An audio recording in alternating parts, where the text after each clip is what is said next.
with Wait, his entire family. Where is this? This is on YouTube. Have you never seen this? I've never seen it. Tara, I watch it, like, yearly.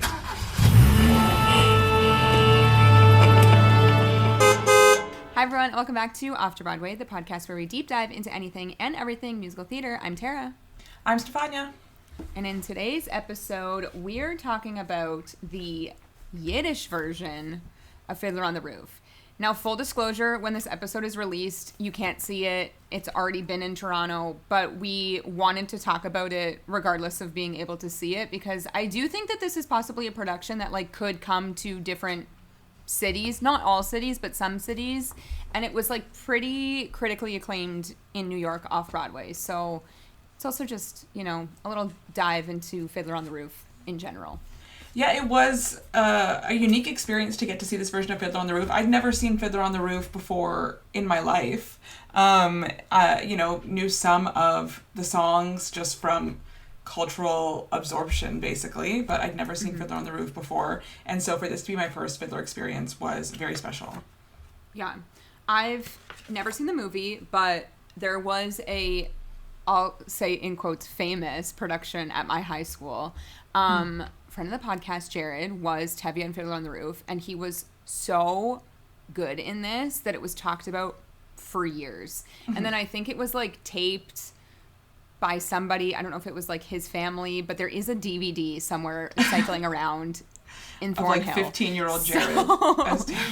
Yes. And what's funny is that, like, I was saying to Steph yesterday, you know, once we get into a little bit of what this show is about, and you can say this for many productions that happen in a high school, but it's funny when we're talking about, like, different ages of characters when everybody is, like, 17, 16, 18 years old. It's like this person is so much older. It's like, well, they could actually be younger. We don't know based on the cast. Yes, it's like Lizer Wolf or whatever. He's like, oh, he's so old. But in a high school production, everyone's just 16 years old. Exactly. But yeah, we had heard a lot about this production when it was off Broadway. Char's dad saw it, I think, in, I don't know what year it was, 20-something. Probably 2019 or something. Something like that. It was off Broadway in 2018, right? And then it kept, like, extending? Yes, I think it moved locations at one point. But yes, I do believe 2018, 2019 was its New York run of this specific production. Right. And that starred Stephen Skybell, who came back around to do this in Toronto. And yeah, like we'll get into this production in a bit, but just like some Fiddler, I guess, history. Like Fiddler kind of has a Toronto connection, I think, mostly because, you know, similar to New York, it's a highly populated Jewish population in Toronto. And it's come through here many times on tour. I think the last time it was here was in 2009. My parents saw it with Mervish, and Harvey Fierstein was Tevye, which to me, that's a wild choice to play that character because his voice is so distinct and so specific. It is. Wow, Harvey Fierstein has gotten a lot of praise on this podcast recently, but like I'm not sure that like this was, you know, the meant to be as role. A writer. Yeah, as a writer, not a performer. And then I think one of the most talked about like times that it's been in Toronto, it's been like literally all over the world, is the man who did it in the movie, Chaim Topol, who was Tevye. He went on to do the role like literally around the world, and it says on his Wikipedia page 3,500 times. So he was really, you know, I guess when you think of, if you've seen many productions of Fiddler on the Roof, like he's probably the person that most people think about. Not us, because this is our, you know, first foray into this. But yeah, we went to opening night of Fiddler on the Roof in Yiddish. This was presented by the Harold Green Jewish Theater Company, and it played at the Elgin Theater. And there were so many people that were in the theater that I think had seen Fiddler many, many, many times. Just not in Yiddish, obviously. I correct me if I'm wrong, I think we overheard that it was also donor night for... It was donor night. It was donor night. So you can probably imagine the demographic of the audience there. So it was a mix of like opening night crowd, so friends and family of the cast, plus donor night of the Harold Green Jewish theater. So yeah, it was a warm crowd, let's say, for this Fiddler on the Roof specifically. It's funny, at intermission, we ended up talking to this like two couples behind us who were like, shout out to Roku. Shout out to Roku. Who were like, what do you guys think? Isn't it amazing? And so it was nice to hear from them, especially because it seemed like they'd seen Fiddler on the Roof many times and, spoke about they were Jewish and, they said their grandson was about to get married, so they were like feeling like a very close connection. Which he'll be married by the time this comes out. I know, so mazel tov to whoever their grandson is. But they were feeling like a very close connection to the material. Yeah. And that it's like, a family story, and they were asking about us. And they were asking about our folder. Our folder. And just like, how it is a story about a family, and so much of the story is something that is like relatable, not just to the Jewish culture, but to, any culture where like family is at the center of it, which like as an Italian, like, they also said, a similar culture, but honestly, most cultures, family is at the center of it. So it is like a kind of, it transcends like one specific culture to be a relatable story. I loved when he said, because, we were talking to them, as you said, like, they're a Jewish couple, like, I'm Jewish, you're Italian, and he was like, to you, he was like, well, you understand, because, like, family's so similar. He was, like, basically the same. He was, like, close enough. Yeah.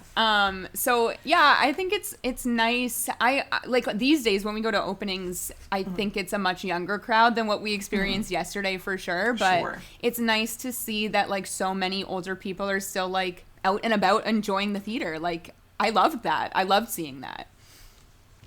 And I guess especially for something that so many of them yesterday had like such a close personal connection to, and we're excited to see. But yeah, I have to say I very much enjoyed the show. I, again, had someone who had never experienced Fiddler on the Roof. It was kind of being thrown into the deep end to watch it in a language I do not understand. But I will say that the surtitles made everything very like easy to understand. Even just, I was thinking about like the placement of them, having them be kind of at a similar eye level to the stage picture and the performers meant you didn't have to be like looking away and looking back and forth to kind of grasp it. But there were also times when I, wasn't looking at the surtitles and it felt I was still able to follow the story. It's not super complicated storyline that you're getting confused from. I found it really interesting that maybe, halfway through Act 1, it's kind of like, not that you forget it's not in English, but you're able to just like be swept in the story and the language is not such a barrier as you would think. I want to shout out Matthew Yipchuk, who we see at the theater all the time, but he also saw this production and posted his like review on Instagram, and he kind of said that like to him this was the easiest way to understand the story of Fiddler on the Roof, which is crazy because it wasn't even in English, and it's a language that he doesn't understand, that many of us in the audience that I don't think, actually that's not true, I think many people in the audience probably did understand Yiddish. But, overall, throughout the run, I think most people are there to just experience seeing something in a different language for a show that they love so much. But he said that, the story of Fiddler has never felt more universal than it did not hearing it in like our native language. And I kind of agree. I also agree with you that there are moments that you don't look at the subtitles because it's kind of inferred what's happening on stage. I don't need to read to see like, two people falling in love. You get that by just like listening to them speak in their own language. So I think it's a really interesting way to show a beloved tale, and then also at the same time, like the subtitles that we're reading were translated from like, what was it, the 1964 Yiddish version, so right? The translation that they are using is a 1964 Yiddish translation that was, I believe, presented in Tel Aviv at the time, which was a translation of Fiddler on the Roof that existed. Like, Fiddler on the Roof wasn't very old at that time. It was still a fairly new musical, but it was translated into Yiddish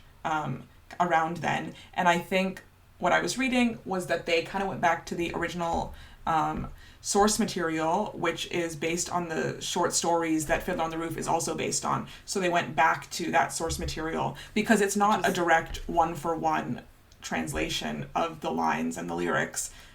They use some things that are from those original short stories, just to like make it fit with the music, with the language better. So yeah, it is not exactly like one-for-one translations, but the essence is still there. I think the main one that I noticed that was not one for one was, you know, If I Were a Rich Man is not even If I Were a Rich Man. It's If I Were a Rothschild. But yes, as you're saying, it's based on these like short stories of Tevye the milkman, which was, yeah, it's very interesting. The other thing too that I'll say is that 2026 has been brought to you by Subtitles for Us. This is our third time seeing something with subtitles. We saw 2 operas, Rigoletto and Werther. Rigoletto was in Italian, Werther was in French. And then this in Yiddish. But I was watching older clips of the off-Broadway version, and like this is the exact same thing. So the same way that it's placed, it's almost as if, to me, the way that the subtitles appear is if it's like on scribe of Torah, like that's what it looks like, pages of the Torah. So that's, I think it's done really well, because I thought similarly to when we've seen the opera that it would be like above, which we talked about previously, was sitting where we were sitting for the opera, which was at the back, ring 5. We had like a good eye line, but I'm not sure how that would have been if we were sitting further down. Whereas this, I feel like wherever you sit, it's a pretty good sight line of the subtitles. It's very like well incorporated into the staging. It doesn't feel like sometimes in the opera I find it feels like they're staging the opera, and then to help you understand it, here are the subtitles. Whereas here, this is incorporated very much. When they did the stage design, they thought about where these would be projected and where would be the best place for the audience to be able to read them, see the actors at the same time, and absorb the story at the same time. Something else that I was reading on Reddit, I believe this was from like the off-Broadway version, but someone was talking about the fact that Yiddish is very similar to German. They spoke German, and they said that they were shocked of how much they could actually understand. So I had no idea. I don't know Yiddish at all. My Nana's like parents, I believe, spoke Yiddish, so I know like a couple words here and there, but I don't know, like I couldn't understand, you know what I mean? Can I shame you, Tara? Yeah, you can shame me. Is it in Hebrew on the back of the stage, a word, and I asked you at intermission, like, what does it say? And you're like, I don't know. So you had to text your brother for what it said. It what said did it Torah. Say? And he said, Torah, come on. You know, and it's not even a T, because it's not a T in the Hebrew alphabet, but like the T sound couldn't get to me. I knew what the end was, but I didn't know what the beginning was. But yeah, so I thought there were certain words. Oh, like they would say like Guten Tag. And I was like, that's German. That's straight up German. I think that was like the German character was saying Guten Tag. He was Russian. I thought he was German. No, he was Russian, because they said he was part of the Russian army. I don't know. I thought he was German. That's the one thing I think that like I could have read a synopsis on, because let me tell you, I do not remember so much of that storyline from the high school production that I saw. I don't remember the whole like was he a police officer, some sort of like constable? Like I don't remember any of that from when I saw it in like 2011. Fiedka. Who is Fiedka? Where is he from? Yes, he's the one that the youngest daughter, Chave, like runs away with. But what is his nationality? I think he's Russian. He is an open-minded Russian Christian who falls in love with Chava. They were saying Kave yesterday. Kave. Yeah, Chave. That's how you say it. Sorry. I'm seeing like different spellings. The CH, right? So yesterday it was with a K, but here, like as I'm searching online, it is with a CH. Yeah, I think for a minute I thought he was German but also then time period. We were trying to figure, this is in, what did you say yesterday? 1905? Yeah. 1905. So it was hard to tell, but basically, we haven't even given like a synopsis here of Fiddler on the Roof, but basically it follows like Tevye and his family, which is his wife and his 5 daughters. And we kind of go through like each of them finding who they want to be with, and we have a couple weddings, but it's at the end of the day, it's literally just a family story, I would say. Mm-hmm.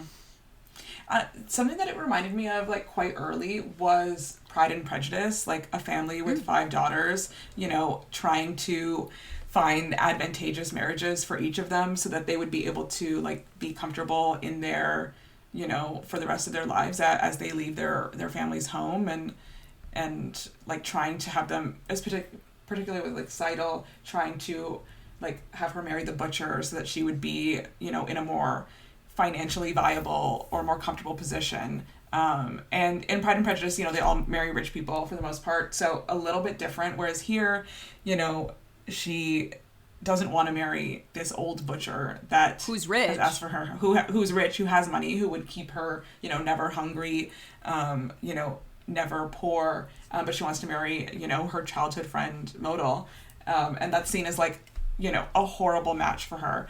But then as the story goes on, I'm like, oh, they're dreaming of the days where someone wanted to marry Modal, like compared to the other daughters' husbands who are not horrible. Like, I'm sure they're nice, but just like worse and worse choices. I think the worst one... want to marry just a simple tailor, you know? Like, that is the dream, that is seems that great. Someone who's happy to do his work and make some money and feed your children and go home. Like... Model is the person. He's the one. That seems amazing compared to the guy imprisoned in Siberia. Like, to me, that's the worst husband. And, you know, I love what he stands for. A teacher from the Ukraine. But yes, he really, but like, I don't think he was imprisoned on purpose. No, he wasn't imprisoned on purpose. Of course not. Of course not. He was just standing up for what he believed in. And, that's a funny scene, actually. The rumor song. Yes. It gets out of hand. It is funny. And then, you know, Fiddler, as I said, had a movie, but it was on stage first. The first production was in 1964, starring Zero Mostel, who, like, if my father is listening to this, I think there's a family connection here, but I don't know what it is, but he's talked about Zero Mostel many times, so there's something there. But this production was nominated for, hang on, let me pull up. Which production? The Yiddish production? No, the 1964. The 1964 production on Broadway? Yes. The original Broadway production of the show, which opened in 1964, had the first musical theater run in history to surpass 3,000 performances. Fiddler held the record for the longest-running Broadway musical for almost 10 years until Grease, surpassed its run. The production was extraordinarily profitable and highly acclaimed. It won 9 Tony Awards, including Best Musical, Score, Book, Direction, and Choreography. It spanned 5 Broadway revivals and a highly successful 1971 film adaptation. Okay, so I guess my question for you, as someone that's like not super familiar just with like Fiddler on the Roof in general, like, why do you think this show is so successful? It's a good question. I think it goes back to what we've been saying, is that it is kind of a very specific but also universal like family story. The music is great, and there are moments of like celebration and like joy in it, but then there's also, you know, more contemplative, more like subtle moments. But I think at the end of the day, like, it's hard not to see yourself or your family or your community in a community of people, and just like a kind of simple family trying to survive. No, it's true. I think like there's sometimes we see shows and we're like, wow, all the bells and whistles, this was so good. And then sometimes you see something so simple, and I don't know, I think we've talked about this previously. I can't remember off the top of my head what show we talked about this for, but like sometimes simplicity is the answer. Sometimes you just want to watch someone sing with not a lot of things happening behind them, or like tell a nice like family story. And I think over the years, like, this has been on for so many years now, like off and on for so many years, but like the story still remains the same, like universally. These things could happen today.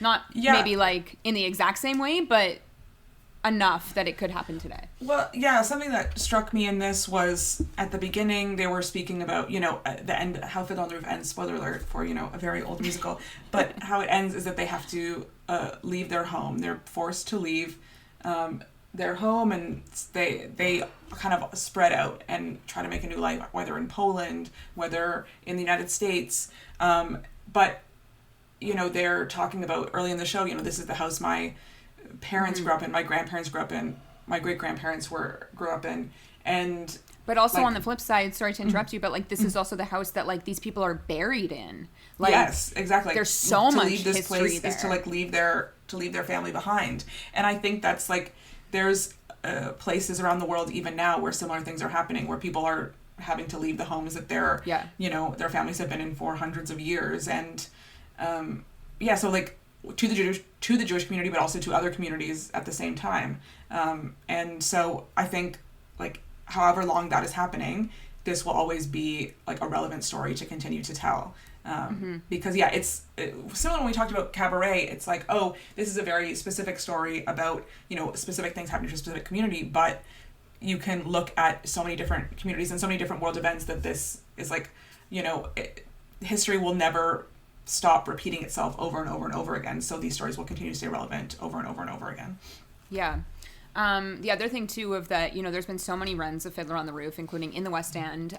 There's been so many big names that have been attached to this show as well. So, like, as I said, Chaim Topol, who did the movie, did it many times, but then as we get, like, closer in the 2000s, in 2004, Alfred Molina played Tevye, which Corey actually sent me a video last night while they were filming Spider-Man 2. Because he's Dr. Octopus. He was in rehearsals for Fiddler. So there's like a video of him behind the scenes wearing the Doc Ock costume with his little like claw thing in a green screen doing If I Were a Rich Man. And the claws are like doing it with him, like doing the dance at the same time. That's funny. Very funny. So he did that. And then 2015 was another Broadway revival starring Danny Burstein, who... I can only imagine Danny Burstein's Tevye. I'm sure it was so good. Other people in that production, Adam Cantor was Model Camzoil. And why does Ben Rappaport sound so familiar to me? What do we know him from? He's famous. Like, he's a famous actor. I always think of him on The Good Wife for some reason, but he's done many things. Okay. He was Perchik, who is the one that gets, sent to Siberia. Who was Frumacera? I thought it was Jessica Vosk. That's what's like sticking out to me. Not on the like notable Wikipedia characters, but also because she's like kind of a super, super side character. You know what I mean? Yeah, she appears, one time in a dream. Another notable name here in the West End revival, which happened in 2019, Judy Kuhn was Golde, which I was like, oh, that probably was very good. Judy Kuhn is so good. Yeah, it's Jessica Vosk. Okay, wow. Anyway, back to this version. So, as we were saying, this was off-Broadway in 2018. You read that this ran for 18 months. It kept getting extended. And then also just some, facts here. It was... It got the Best Revival of a Musical at the Drama Desks in 2019. It got the Best Revival of a Musical at the Outer Critics Circle Awards. And then it also won Best Revival of a Musical at the Off-Broadway Alliance Awards. So, wow. I don't think that this was something that was ever going to transfer because it's so specific, obviously. But yeah. I think it works so well for Off-Broadway, for sure.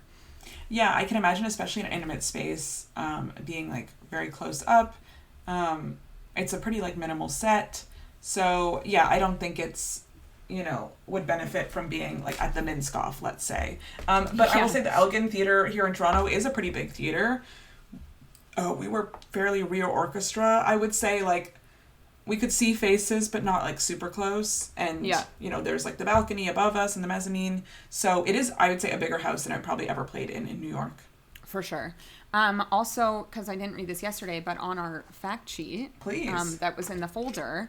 So this is a Canadian production, directed by Joel Grey, but he obviously had like associates in Toronto because he was only featured on Zoom, I believe, one time. But the cast is is led by Tony nominee, as we said, Stephen Skybell, who's reprising the role from Off-Broadway. And then it says that it features an ensemble of Canadians' finest theatrical performers. Of the 24-member company, 13 performers are Jewish, which I think is, like, interesting because everybody had to learn Yiddish. And is now the time that we should call in our source to tell us what he told us. Please. So, Josh Kalimnik. Josh, if you're listening, I hope I said your name right. You might know him from Shifting Ground Collective. We interviewed him a few months ago now, along with his other two partners, Colette and Shannon. And he was in this production. He played Model. And he said, we asked about, you know, the Yiddish because we were recording this episode. And although he did not give us like tons of details, he did give us some details. So he said, I know of 3 people who knew any basic Yiddish before starting Fiddler. One of us is a thorough Yiddish speaker. Another one of us has been doing Duolingo for 2 to 3 years. I think that's Josh because he posted his Duolingo streak on his story. But it was only 125 days or something. So that's not years. Okay, wow, you remembered the number of the days. He posted it yesterday. I don't know, Josh. Correct us. And then another one of us has a comedy duo where they speak occasional Yiddish phrases. Steven Skybell, Anatevka, didn't even know Yiddish until he first did this production in 2018, which is crazy because I think, and I mean, who am I to say because I don't speak Yiddish, but I think his accent was very good. That was something I was wondering, like, how are the accents in this? Like, I mean... Like, we need some Yiddish people in the audience to let us know. we need some. We should have asked our friends. We should have asked the man in front of us. I don't know if you heard, but there was a man in front of us. Well, you know, you saw him at some moments. He was like dancing, moving his head. He was probably 75 plus. That man knew the Yiddish like translation of this because when Tevye would like say something or end a song, he knew what was coming next and he said it in Yiddish. So he would have been the one to ask if the accent was right. But then, yeah, Josh said he can't think of anybody else who distinctly understood Yiddish. It's pretty impressive. It's obviously so difficult to learn a language. We don't know when rehearsals started for this. And I have to believe that they must have had like Yiddish consultation because you need someone in the room.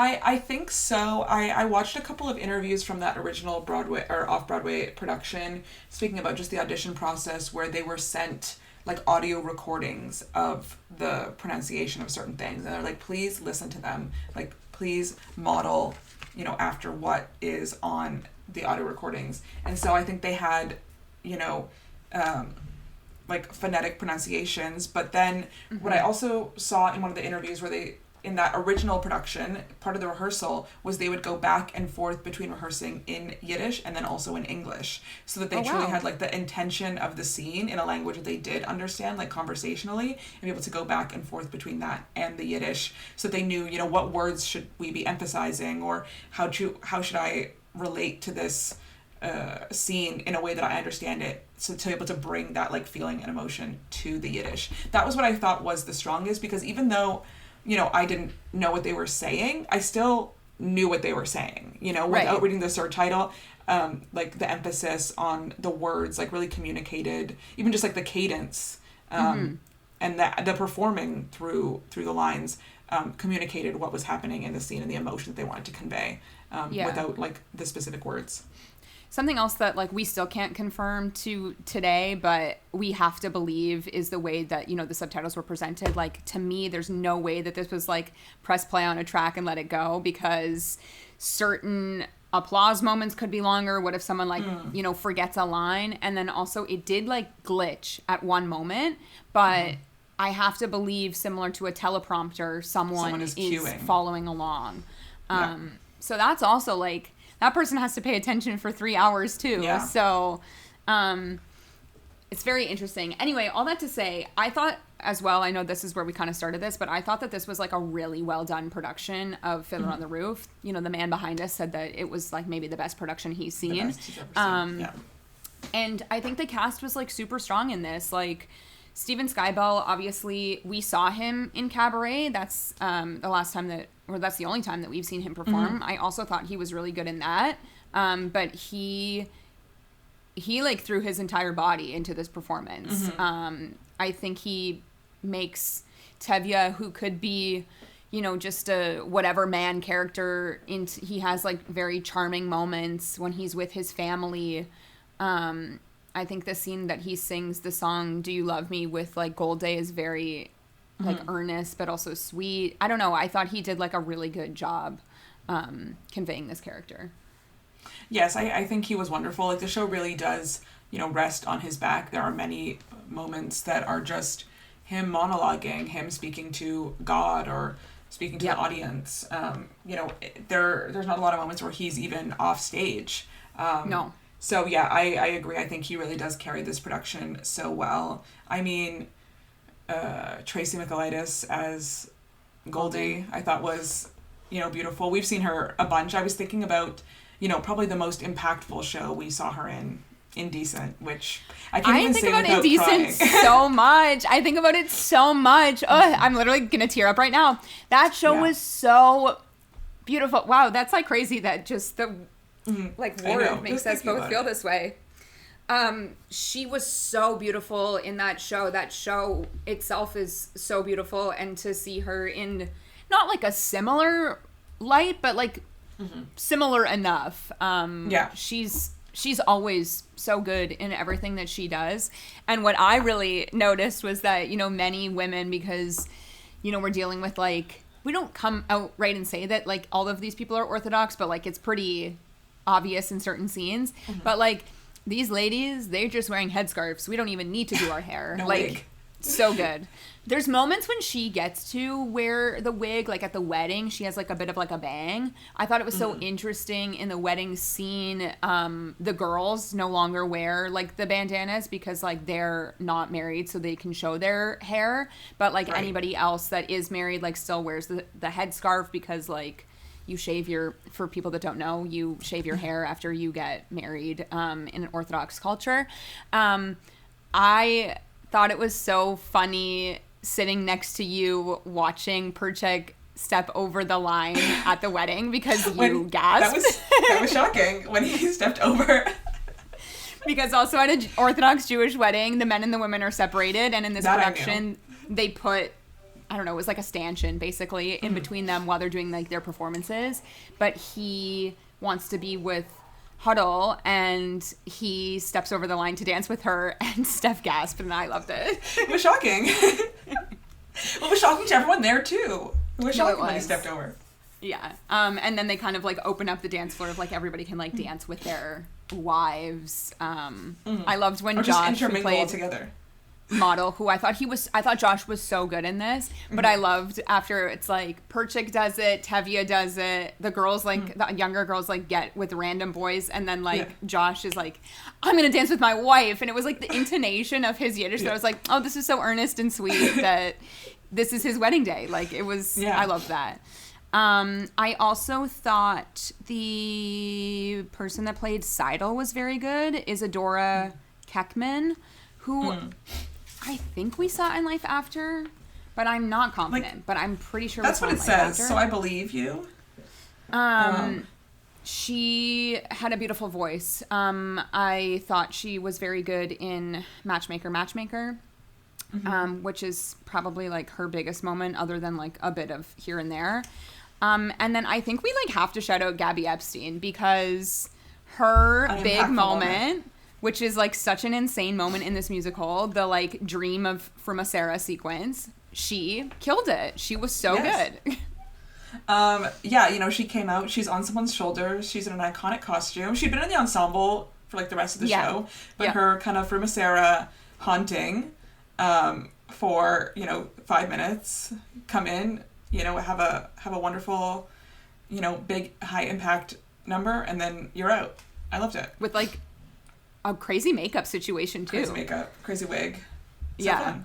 Basically, that dream sequence is that, you know, Seidel doesn't want to get married to Laser Wolf because he's old. Like, yeah, girl, I get that. And also she loves someone else. Also she loves model.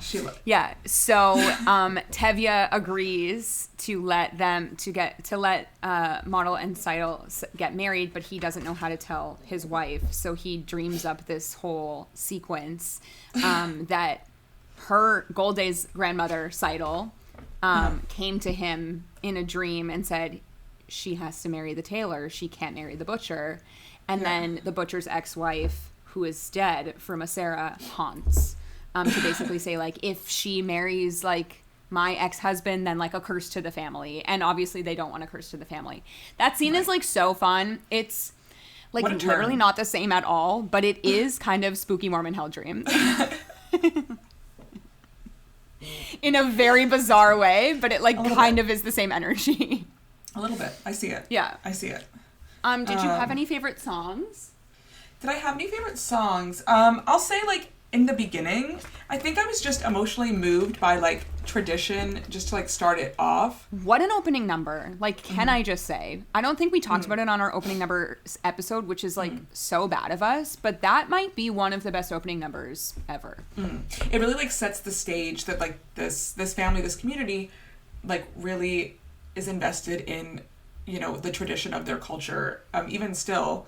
But yeah, it really invested in the tradition of their culture. And as, you know, this is kind of, again, an evergreen story where you have children and they want to branch out and not follow the traditions that their parents have always followed. Like, I think, you know, again, even now, you know, your parents have one way of seeing the world and doing things. And then, you know, part of growing up and being younger is, like, pushing against that and deciding how you want to, you know, live in the world. And so they have this tradition, and then every time one of his daughters or something, you know, happens, like stepping across the dance floor, you hear that little, like, motif of tradition coming back, of him, like, of being reminded of this, like, long-standing tradition that they've kept alive in their culture. The, like, fiddling. Is that the right verb? The fiddler. But, like, what's it called when you play the fiddle? Is it fiddling? Fiddling, I guess. I don't know. But that, like, theme, the, like, is so iconic. And it's the best use of theming I've seen in a show in a very long time. It comes back at all of the right moments. And then I also think the translation of tradition, there is a cast recording, a Yiddish cast recording. So I will put in a snippet of Traditia, which is what the Yiddish is, because I think it's very strong, and you get the exact same vibe, obviously. And it's Steven Skybell singing it, so you kind of get to hear everything. Yeah, I was thinking of, well, so I was watching some of the interviews from that 2018 production, and the fiddler in that production was played by a woman. And they spoke about how,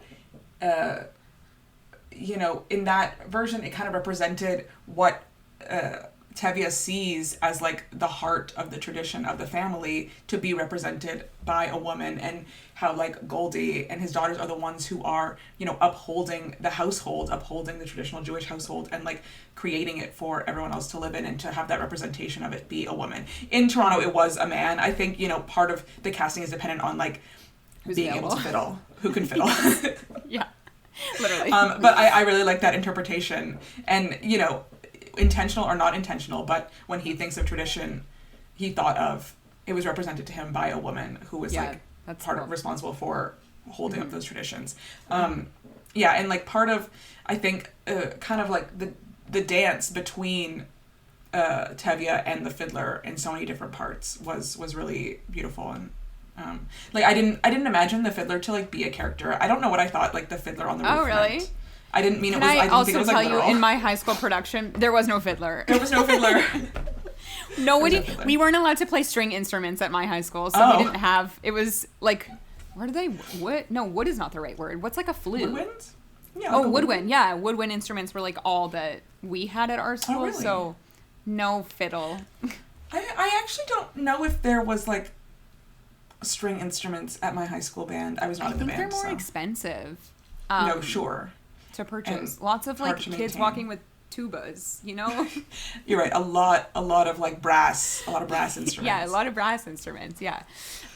What I will say about the music, and I think you'll agree, Act 1 is much stronger than Act 2, musically, I would say. All of our, heavy hitters are in Act 1. Act 1 was so long. Oh my god. I was like, please. It was an hour and a half. It's hard. I think it was longer. I think it was 1:35. I was like, guys, I know, but it's not in English, so it's a little bit hard an hour and a half in to really especially when we've seen shows that are 90 minutes max. That's the whole show. When at the end of Act 1, when I was like, honestly, I think this is self-contained. I think that was enough. It does kind of end itself kind of nicely. Yeah.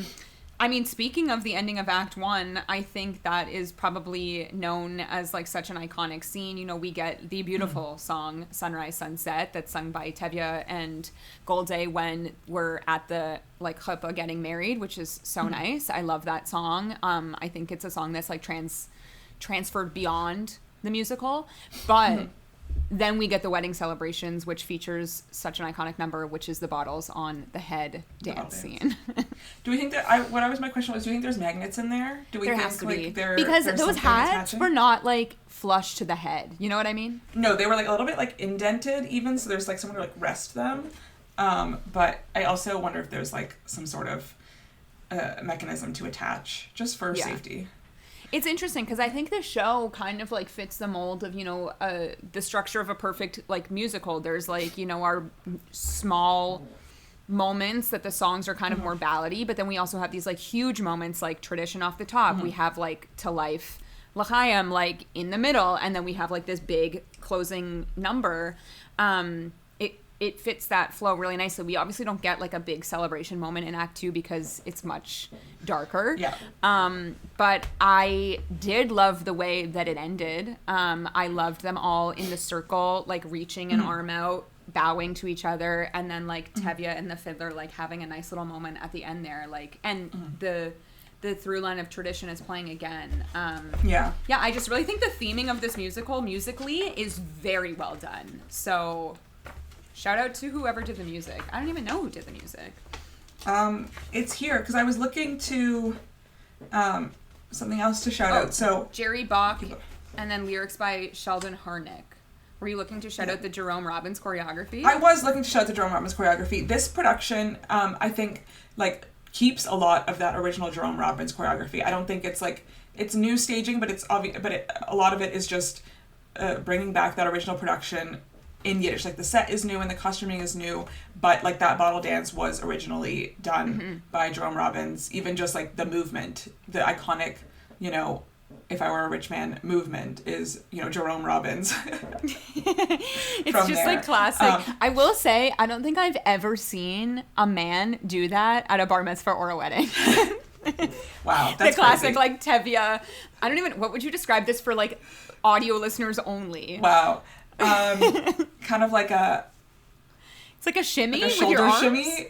Yeah, I don't know. I don't know how to describe it either, but lots of stomping, which I thought was very impactful to the music. Anytime, especially in Tradition, when they would do the papas, the mamas, the sons, the daughters, the men would always be stomping to the beat of the song and then doing their fun dance.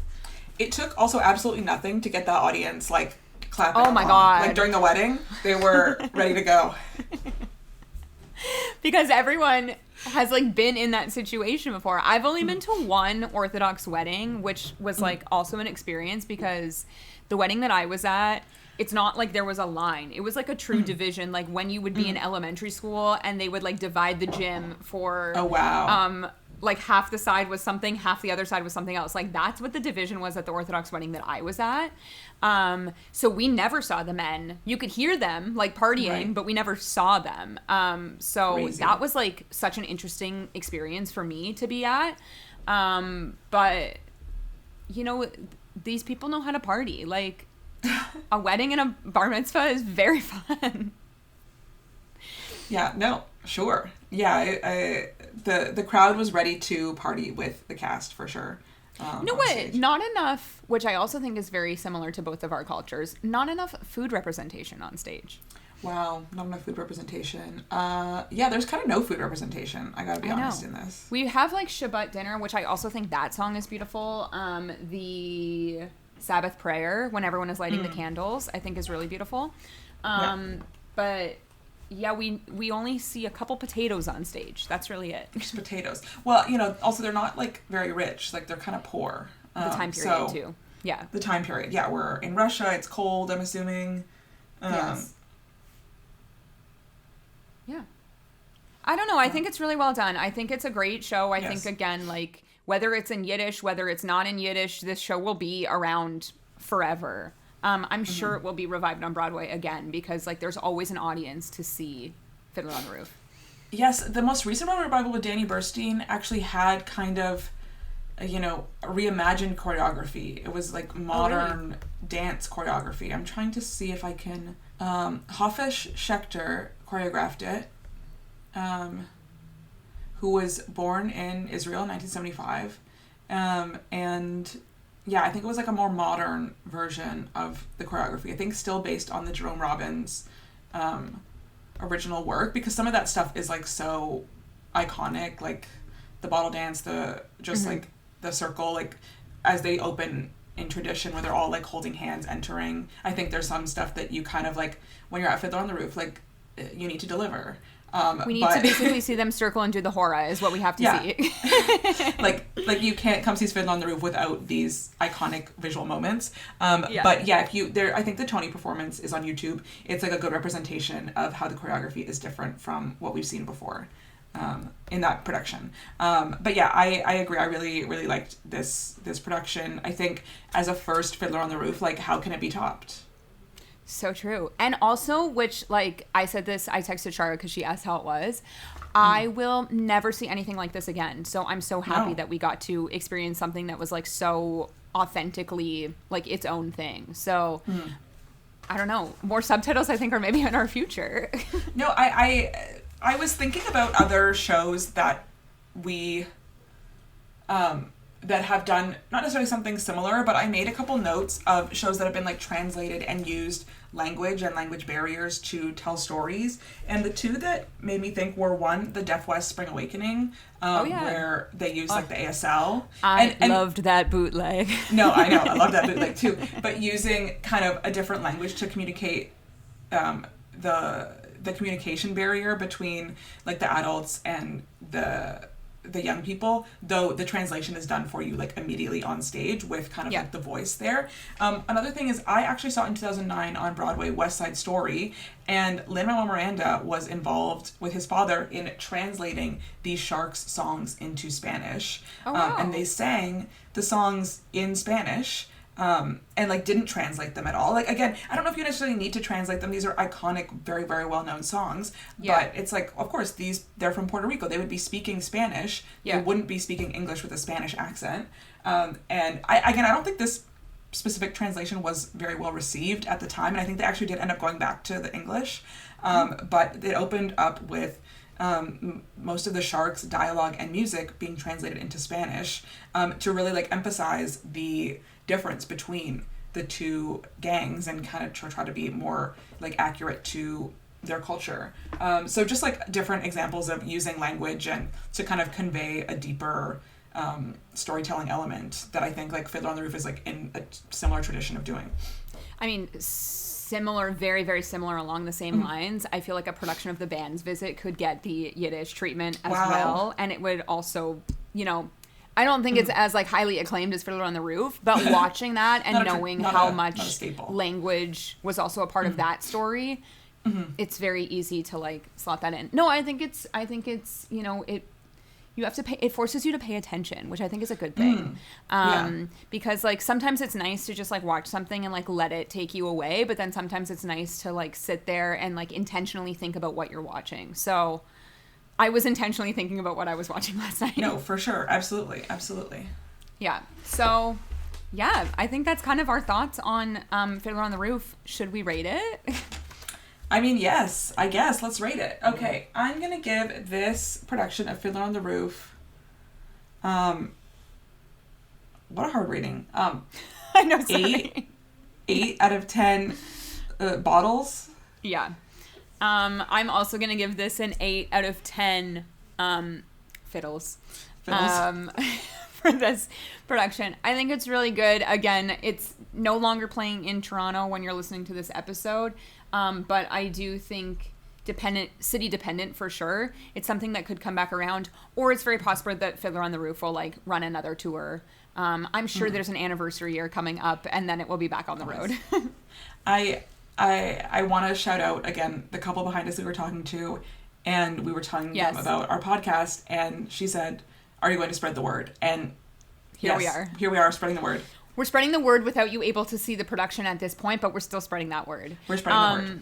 Before we move on to Obsession, I also just want to point out on the back of the Harold Green Jewish Theater Company program that we got, it looks like Jake Epstein's Boy Falls from the Sky is returning next May. So we loved that when we saw it. Yeah. When was that? What year? 2022, I think. It was so good. We saw it. Yeah, it's great. Did we see it twice or did I just see it twice? You saw it twice because I was like in the midst of something at the time. But I also think it was possibly part of subscription at the time. I think it was off-Marish. Oh, okay. But it was at the Royal Alex. It was at the big theater. Yeah. Anyway, it was a really good show. I wonder if Jake is updating it because he's obviously been working since he's been doing some of this stuff. He was there last night. We saw him from afar. His sister, obviously, from Family Affair. And then other things that they're doing, it looks like there's a West Side Story with a, 25-piece orchestra. So fun. That's this October. But yeah, the one that's standing out to us is the return of Boy Falls from the Sky. I don't know what theater it's going to be at, but it will be back next May. So that's fun because we were fans. So yes, yeah, for sure. So yeah, that's our thoughts on Fiddler on the Roof. And now it's time for our obsession of the week. My obsession this week is something that I was reminded of as we were seeing Fiddler on the Roof, as it was probably my first experience hearing music from Fiddler on the Roof. Mm-hmm. And I think it speaks to how, even though it is an explicitly Jewish story, it also just speaks to family in general. And so I have to shout out Lin-Manuel Miranda at his wedding singing L'Chaim. With his entire family. Where is this? This is on YouTube. Have you never seen this? I've never seen it. Tara, I watch it like yearly, probably. Okay, really? So it's I can't believe it hasn't made it into our like week or not weekly anymore, but like our watches. Many times. Okay, so let me set the stage. Lin-Manuel Miranda got married like 15 years ago to his lovely wife Vanessa, and his wife's father, was doing his speech, and he's like, I'm gonna call up, your husband, Lynn, here. He's not ready for this, but let's do it. And then he starts to sing the Tevye part of L'Chaim, and then Lynn is doing the like Leezer Wolf part of L'Chaim, and then different members of like the wedding party join in. So like Lynn's like best woman and best man come and join in. It's like a flash mob. It literally is a flash mob. Then like Lynn's dad and like cousins join in, and then like all of the groomsmen join in. Then the bridesmaids join in. So like the only person who's like not in on this is his wife. Oh, no, like Lynn was in on it. Lynn is performing. Just his wife is the one not in on it, and like.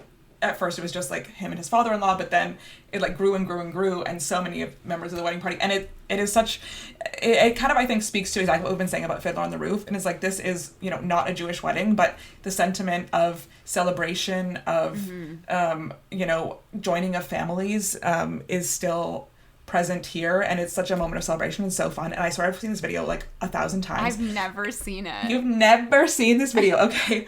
Lin-Manuel Miranda posted it himself on his YouTube channel, Usnavi, which he doesn't really use anymore. But if you go in the comments, like he's commenting at people. This is like before he was famous. What year is this on there? I think it's like 2011. 2010. Years ago? Oh, 2010. 2010. Wow. 2010. Wow. 16 years ago. Yes. So yeah, it's an iconic film, an iconic video. That's you have so to watch funny. It. Okay. So that's my obsession this week. Just an evergreen, always watching. Tara, what's your obsession this week? It's never come up in the years that we've been doing this. I know, I'm this sorry. is the perfect moment. Saved. Okay, my obsession this week is, we've talked about her so many times on this podcast, but Catherine Quinn, who is in charge of That Showbiz, who also does a lot of marketing and social media for different Broadway shows, she has a series on her YouTube channel where, like, actors interview each other. And my obsession this week is Ben Levi Ross interviewing Brandon Uranowitz. This was, like, such a good conversation. They did this, like, oh, you know what? I don't know if it was pre or post Tony nominations. I think it might have been pre, but don't quote me on that because I watched it a few weeks ago. Both of these men, we've talked about so many times on this podcast, fan of both of them, but they kind of like talked a little bit about, you know, Brandon doing Ragtime in Toronto and then like being so devastated when he didn't get the call to do it on Broadway as a child and how it's kind of like a full circle moment for him now, you know, being nominated for a Tony Award. Maybe the man won. We don't know at the time that we're recording. I don't think so. I don't think he did. Who knows? But the fact that he got to like do it again in life was so exciting to him. And then just hearing like the admiration that they have for each other. It seems that Ben Levi Ross like really looks up to Brandon Uranowitz in the industry. He's, you know, someone that we've talked about many times. He is like an all-arounder. He can do it all. He can do plays, which is like the most important part of all of this. They let him do plays. Exactly. But what I think is funny, because something that I talked about with you, not on the microphone, but I said, oh my God, Brandon Uranowitz playing another Jewish role. Like, does he only accept Jewish roles? They talked about this, which I thought was like so fascinating. And because Ben Levi Ross is also Jewish. And this story in Ragtime, obviously, like who Brandon Uranowitz is playing, Tate, is a Ukrainian, Latvian, Jewish, something. He's a Jewish man. I don't really know the story of Ragtime that well. Anyway, all this to say, Ben Levi Ross was like, do you think I choose the parts that I get? I don't choose these parts. So if they happen to be Jewish, they just like come to me. I'm not like openly campaigning for this. He was like, we don't have this choice this way. We audition for what's available. And if we get it, we get it. And if we don't, we don't. So I was like, wow, I feel like I was personally called out on that because I was like, Brandon Uranowitz, here we are again in like a distinctly Jewish role. But he's very good at them. Anyway, It's a really good conversation. I love these like series that she's doing of actors interviewing actors. Another one that I watched recently was Ali Lewis Borsky interviewing Emma Pittman, and they were talking about how The Outsiders and The Lost Boys are like kind of helping a resurgence of 80s movies on Broadway, and how the fan base is like kind of similar. Anyway, it's interesting to hear people in the industry talk to each other because as an outside source and a theater lover, I'm always like, what do these people think about everything? So it's a fun series. But yeah, my obsession this week is Ben Levi Ross and Brandon Uranowitz's conversation on That's Showbiz YouTube channel. I don't know what the series is called off the top of my head, and I don't have it open. But if you go to the YouTube channel and just search their names, you'll be able to find it. So yeah. That is our obsessions. That's our thoughts on Fiddler on the Roof. And that's it. So if you want to go back and listen to any of our other podcast episodes, you can do that by subscribing wherever you listen to podcasts. You can also watch us on YouTube. Don't forget to subscribe over there and leave us a comment. And you can follow us on Instagram at Off2BOA Podcast with the number 2 and on TikTok at Off2Broadway. And we'll see you guys next time. Bye.